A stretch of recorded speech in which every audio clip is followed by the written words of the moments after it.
Roomee boqonnaa tokko lakkoofsa 18 kaasee eekkamsi Waaqayyoo malee jiraachuuf jallina namootaa hundumarratti Waaqarraa hin mul'ata. Isaanoo jallina isaaniitiin dhugaa gadi nukkaamsu. Waa'ee Waaqayyootiif beekuun kan namaaf danda'amu isaaniif hubatamaadha. Kanas Waaqayyo ofiisaa isaanitti hubachiiseera.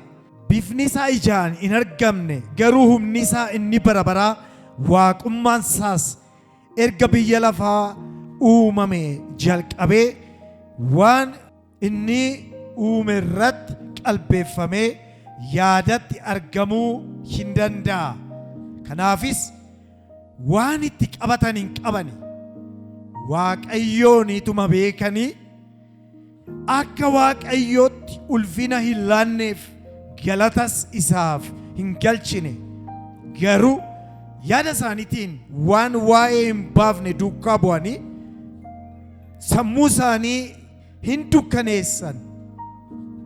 Sammuun isaanii ni duudaanis hin dukkaneeffame. Ogeessota ituma ofiin jedhanii gowwooman ulfina Waaqayyoo isaa hin duune bifa namaa isa du'utti, bifa simbirrootaatti, bifa bineensaa miila afuriitti, bifa warra lafarra munyuuqaniittis diddiiran. Waaqayyoon akka waaqummaa isaatti beekuudhaaf waaqessu. Mata duree jedhu irratti kutaan kun bal'aadha. Raajii Isaayyaas boqonnaa 40 lakkoofsa 27 wajjin gabaabseen jecha keessan booddee kaaseen dubbadha. Macaafi Roomee macaafa doktiriiniiti. Bu'uura amantii macaafa barsiisuudhaaf barraa'edha. Macaafi Roomee dhimma doktiriinii tumsee, dhimma fayyinaa, dhimma qajeelummaa, dhimma dhanna qabachuu, dhimma amantii warra Yihuudootaarraa gara amantii kakuu haaraatti amantiin akkamitti akka ce'e hundeessa guddaadhaan hundeeffamee barsiisaa laatamedha. Achi keessatti amaloota namootaa baay'ee Phaawulos yookaan barreessaan ergaa kana caqaseetu barreessa. Waan isin dhibu Waaqayyoon akka waaqummaa isaatti baranii isaaf galata hoqubaa jireenya isatti mul'ifamuu qabu.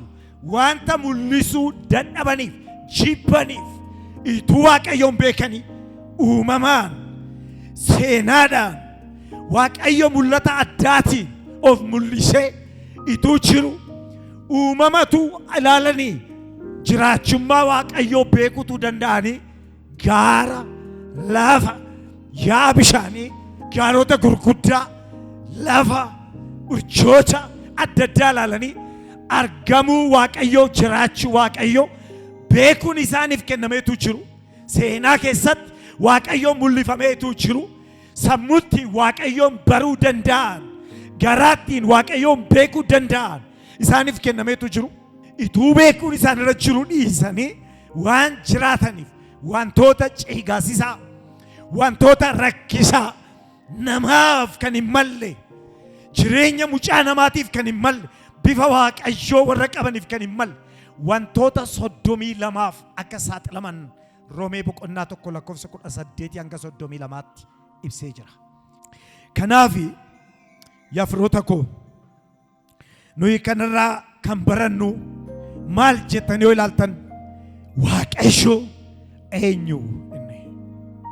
Waaqni nuyi waaqessinu kun, Waaqayyoon inni hojjennuuf kun, inni nuyi tiksee saba isaatii taaneef kun, inni nuyi lallabdoota wangeelaa taaneef kun, inni nuyi barsiisota saba isaatii taaneef kun, inni nuyi diyaaqonoota taaneef kun, inni nuyi mana Waaqayyoo keessatti karaa adda addaa hojjennuuf kun, inni nuyi ittiin fayyine kun Waaqayyoo eenyudha?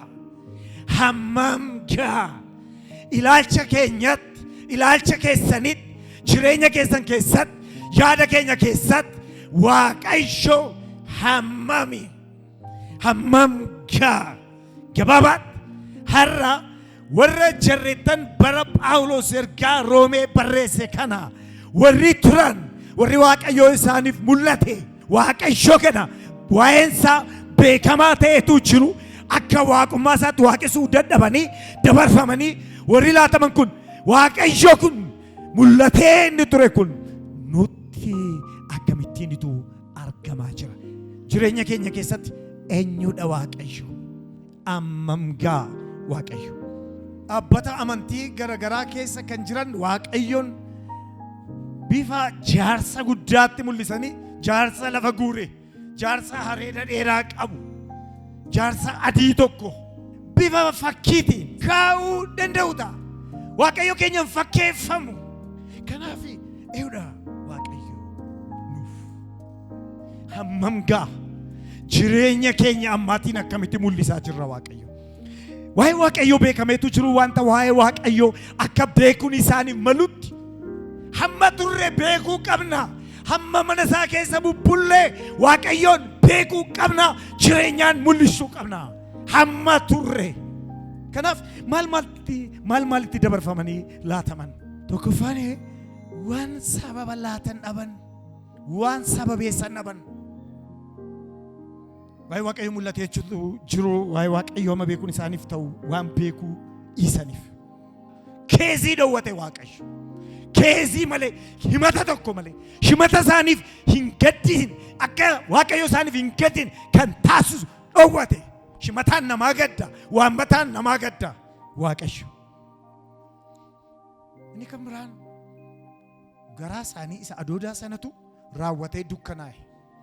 Waaqayyo beekumsa hafuuraarraa fuudhe, ifa hafuuraarraa fuudhe. ልባቸው ጨለመ፣ ያድን ኢሳኒ እንዱከናይ እንቺ ሰደፋን ዋን ኢሳኒ ፊመለቲ ደበርፈመኒ ላተመን ዋን ኢሳኒ ፊመለቲ ዋን አካ ኡመማት አካ ነማት ጎቹፍ ኢሳኒ ፊመለቲ ደበርፈመኒ ላተመን ጡራው መገረገራት ደበርፈመኒ ላተመን ሙጫነማቲፍ ጎቹፍ ከኒሳ ፊመል homosexuality kan jalqabe yeroo sana bara Sodoomiif bara Gamoraatti kaase har'a kan mirgisaa iyyamuuf har'a Itoophiyaawyaanoti heerumaaf fuudhii saala wal fakkii hayyamamu mirgi namoota eegamu jedhanii dhoksaatti warri tarmaxammaxaa jiran dabarfamanii waan laatamaniif amaloota badiisa isaan geessuttitu dabarfamanii laataman. Amaloota badiisa adda addaat isaan geessu. Wanti waaqeffatanitu jiru uumamaan waaqeffamuu kan hin qabne jara waaqefsuutti dabarsamanii laataman. Simbirroota, bineensota bifa garagaraa kan qaban jara dabarfamanii laataman. Uumaan waaqaaf lafaa kan waaqeffannaan faarfannaan sagadii isaaf kan malu ituu jiru mirga kooti. Ofiyyuu yoo waaqesse maal si gashee bara jedhamutti dabarfamanii laataman. Jira sagaleen kun biyya keenya keessa. Kanaaf Waaqayyo hammam gaaree hamma Waaqayyo ga'u karaa Isaayyaas Waaqayyo gaafa ibsee akka jedhe bishaanota konyeesaatti safare maqaa Waaqayyo barbaraan eebbifamu. Gaafa bishaanota jedhu bishaanota uumama gara biraa keessa jiran dhiisaa garaa lafaa jala bishaanota jiru dhiisaa. Atlaantiik Uqyaanosii ilaalaa jeettiin ariitii sanaan lafa gogaa Iroop irraa ka'ee Eeshiyaa irraa ka'ee sa'aatii 7 barrisaa jedhama. Lagoonni garagaraa jiru. Indian Ocean kan jedhamu bishaani bal'aan jira. Bishaanota babal'aatu jira. Asii gadi fagoo asii achi diriiraa. Warri bidiruudhaan deeman kompaasii fudhatanii deeman yoo ta'e kan qixittiin harkaa badu. Lagoonni lagoota yoo fudhatan lagee Efraaxiis jira. Dead Sea kan jedhamu Yamuut Baahir kan jedhamu bishaani gurguddaan jira. Arti marri harka afur keessa harki sadii bishaani. Kana hundumaa konyeesaa tokkotti baata Waaqayyo. Hamma nagaa Waaqayyo. Akka jedhamu raajichi Isaayyaas gaarota garagaraa addunyaa kanarra gaarii xixinnaan gaarii gurguddaan jira. Waaqayyo qubasaa tokko miijanaan gaarota kana ol kaasa. Gaaronni Waaqayyoon biratti gaara miti. Ardiin kun dheeraadha, bal'aadha. Sadarkaa qaba samiin kun. Sadarkaa adda addaa warri xiyyaaraan deeman gaafa haasa'an lafa hin argan, waaqa hin argan, kompaasii duwwaarra tofgatanii balali'u. Samii akkas bal'atu. Waaqayyo gooftaan maccaa takkusaatiin safara. Waaqayyo guddaadha. Misiraachoo waaqi kee waaqa guddaadha. Rakkinni kee xinnoodha. Gaaffiin keenya xinnoodha. Dhabiisi keenya xinnoodha. Waaqayyo guddaadha. Saba miliyoonii 2 biyya Gibxiitii fudhatee yeroo bahe Waaqayyo daakuu konyee tokko fuudhee hin baane. Nuti Waaqayyoon waaqa mana ga'utuu qabnu akka wanta hin hojjennetti, akka wanta dhuunfaatti nu gargaaretti, akka wanta cufaa hin bannetti, akka wanta haalota hin dabarsinetti, akka wanta dukkana hin himsinetti, akka waan seenaan hin raawwannetti, hin galagalletti lakkoofna. Misiraachoo taateen addunyaa irratti ta'aa jiru kun hundumtuu hin darba. Dhumarratti isicha an Kiristoos jedhee raajii kaafatee, raajii sobaa kaafatee, caaphaa hojjetatee lakkoofsa 666 malee namni tokko miilla isaa akka hin fuune isicha taasisuudhaaf jedhu achitti adeemaa isa jiru.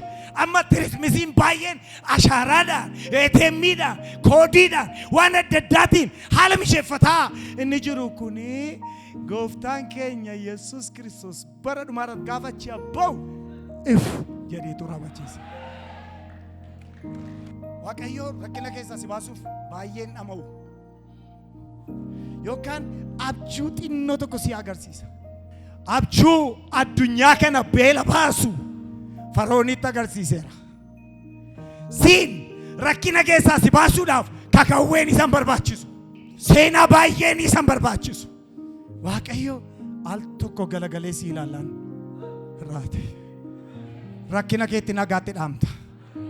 Kanaaf waa'ee Waaqayyoo daballee yaaduu qabna. Waaqayyo waaqa mul'atuudha. Kun ituu jiru kana wallaaluun. Waaqayyo waaqa dubbatuudha. Kun ituu jiru akka inni dubbatetti jiraachuu dhiisuun nama gaafachiisa. Natti tola. Seera ba'uu boqonnaa 19 irratti Waaqayyo gaafa mul'ate. Waaqayyo saba hundumaatti al tokko mul'ata. Garboota isaattis mul'ata. Sabii biyya Gibxii ba'e. Gibxii baanii Gibxii keessaa bahuu dinnaan gaara Koreebitti gaara Siinaatti naageessi jedhe Waaqayyo. Yeroo achitti geesse yeroo sana gaara irratti Waaqayyo gaafa gadi bu'e malakata guddaa afuufame. Seera ba'uu boqonnaa 19 lakkoofsa 16 kaasaa dubbisaa. Gaaronni naaranii hirroomanii Waaqayyoon baachuu dadhabanii. Yeroos sagalee fiingee guddaa dhaga'ame, sagalee gurguddaa dhaga'ame.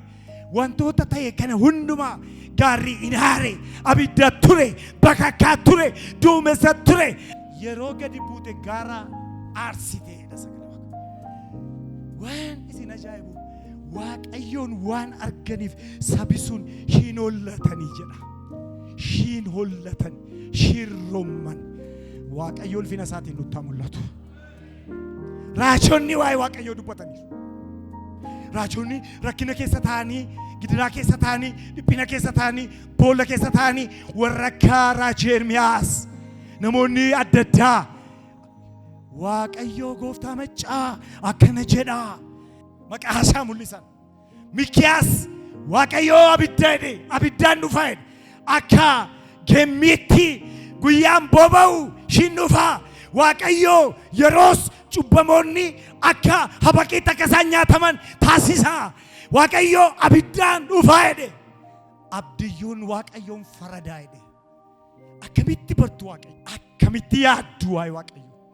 Kanaafuu gaash maal gochuun nuuf ta'a? Nichi jalqaba haala isa kam keessatti haala amma keessa jirtan haala amma keessa jiru naamichateera naamichanni asiin natti qaawweera asiin natti qorreera naan taane haaluma jettan hundumaa keessatti guddummaa Waaqayyootu hunda gatiin jiraachuu qabna.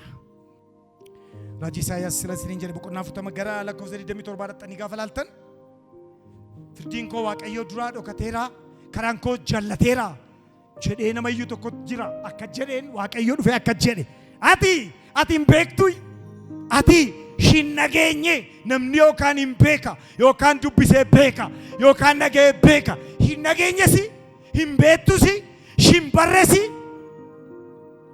Waaqayyoo Waaqa bara baraati yeroodhaan hin daangeffamu isa kana hin beektu ati inni uumaa handaara lafaati hin beektu isa kana inni isa si uumeedha. Kanaaf guddina Waaqayyoo yaadaa waan itti adeemtan xaxaa itti adeemtan keessatti waan namoonni orkan kiristaanonni bara kana jirru waan tokko aangoo Waaqayyootiin bansiisuu mannaa harkaan bansiisna miilaan bansiisna Waaqayyoon eeggachuudhaan barsiisuu mannaa harkaan wantoota garagaraatiin bansiisna Waaqayyo cufamaa hin bana hamma nuyi isa irratti of gannutu murteessa malee hamma nuyi isa amannutu murteessa malee. Lammaffaa jireenya keenyaaf akkaataatti jiraannuuf tajaajila keenya hundumaa keessatti guddina isaa gargaaramu guddina Waaqayyo gargaaramu Waaqayyo irreensaa guddaadha dubbii isaa guddaadha harki isaa guddaadha hojimaati isaa guddaadha shin hojjetaa shin danda'a warri kana amanan fittee du'aa ga'anii deebi'u. Daawit yeroo fittee du'aa kee an hinduu jireenyattan jiraadhan waggaa 40 mo'e. Sadaffaan guddummaa Waaqayyoof eenyummaa Waaqayyoo ilaallachiisee hubannoo keenyaaf beekumsi keenya akka guddatuuf gochuu እግዚአብሔርን ለማወቅ መፈለግ ሰገነ ጎቹላፍ ዱቢ Waaqayyoo barachuu dubbii Waaqayyoo qo'achuu waa'ee guddina Waaqayyoo kadhachuu akka nutti mul'atuuf akka beennuuf hamma beennu amananna waan taaniif ilaamee jireenya kiristaanummaa keessatti hamma fannootti sinne hamma Waaqayyootti sinne hamma wangeelatti sinne biyya lafaarraa sinna hamma Waaqayyoorraa sinne hamma fannoorraa sinne hamma wangeelarraa sinne biyya lafaatti siqna. Eessa jirtu fedhaaf hawwii nuuf hin malleef gochaa nuuf hin malle keessa namni qoramaa jiru dabarfamee laatame jedheef gaafachuu qaba. Isa kana keessaa guddina Waaqayyoo nama baasa. Kanaaf miradaatii keenya dabaluu qabna hubannoo keenya dabaluu qabna beekumsa keenya dabaluu qabna guddaadha Waaqayyo waan goonu hundumaa keessatti Waaqayyo nu ilaalaa jiraachuu isaa. Magaalaa guddaan gadheedha kiristaanotaa ofiin gatinaa. Kanaaf hubannoo keenya akka dabalamuuf kadhata keenya kottaa hin geeddarraa guddummaa Waaqayyo beekuuf. Inichi dhumaa taateen yeroo adda addaa biyyoota irratti addunyaa irratti yeroo adda addaa ta'u to'annoo Waaqayyoo jala akka jiru to'annoo moototaa jala qofa akka hin taane to'annoo namootaa jala qofa akka hin taane harka Waaqayyoo jala akka ta'e kan biyya keenya kan addunyaa kana adeemsa addunyaa kana toorri addunyaa kana taateen jiru akkaataa caafametti akka inni harka Waaqayyoo jala jiru itoo hin dagatin jiraachuu.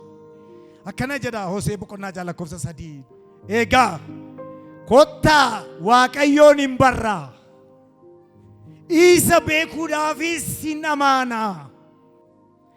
As ba'uunsaa akka ifa barii lafaati.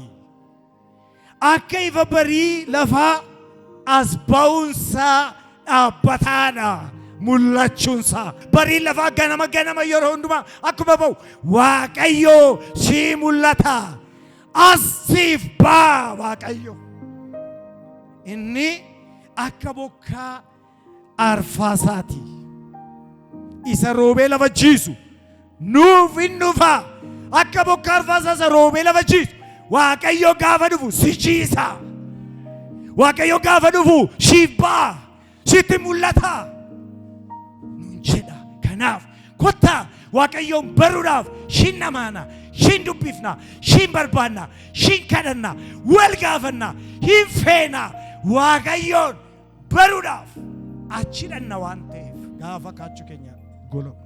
Rakkina keenya, gaaffii keenya, xaxaa nu rakkise, dhaaba nu rakkise, ibboo keenya gidiraa keessa jirtan, gaaffii keessa jirtan, yaaddoo keessa jirtan, ituun ilaaliin guddina Waaqayyoo ilaalaa. Achirraan kottaa gadi ilaalaa hin abdu. Gaara tokko tokko jedhama. Fagoo gaafa dhaabbatan gaarichi xinnoo fakkaata. Gaafa ofii keenya fagoo dhaabbanne mulaallu nuyi yoo harkuma keenya bal'isne illee gaara fagoo jiru sana waan haguugnu nutti fakkaata. Gaafa isin gaarri guddata nuyi xinnaacha. Gaafa isin gaarri guddata nuyi raawwanne xinnaacha adeemna. Waaqayyoon gaafa isin nuyi xinnaacha inni immoo nurratti guddachaa adeema. Maqaan isaa eebbifamu. Akka jedhamu saba lafarraa har'a biliyoonii 8 deemu kana akka coba bishaaniitti ilaalaa jedha. Waaqayyo guddaadha. Waaqayyo guddaadha.